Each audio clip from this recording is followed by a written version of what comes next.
गोंदिया जिल्हा मध्यवर्ती बँकेच्या निवडणुकीच्या निकालाने संपूर्ण महाराष्ट्राचं वर्तमानात लक्ष वेधलं होतं आणि खरंच निकालही इतका रोमांचक लागला की सर्वांना आश्चर्याचा धक्का बसलेला आहे।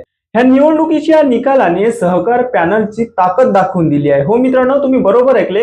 ह्या निवडणुकीमध्ये भाजप आणि राष्ट्रवादी काँग्रेस पक्षाच्या युतीनेच म्हणजे सहकार पॅनलने एकूण 11 जागांवर विजय मिळवला आहे आणि आपली ताकद दाखवून दिली आहे।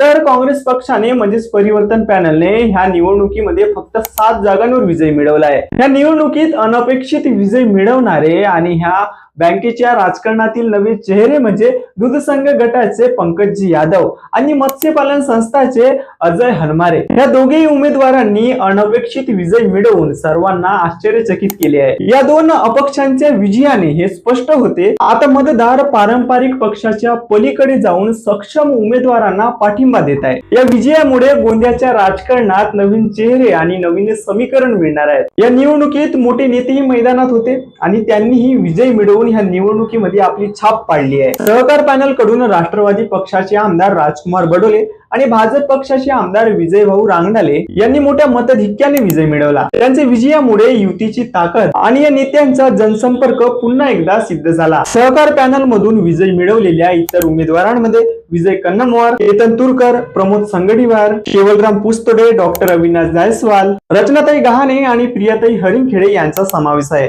तर परिवर्तन पॅनल मधून विजय मिळवलेल्यांमध्ये प्रफुल्ल अग्रवाल, गंगाधर परशुरामकर, यजेंद्र कटरे, विजय कुमार राठोड, अरुण कुमार दुबे, दुर्गाप्रसाद ठाकरे आणि अशोक गुप्ता यांचा समावेश आहे। हा होता गोंदिया जिल्हा बँकेच्या निवडणुकीचा सविस्तर आढावा।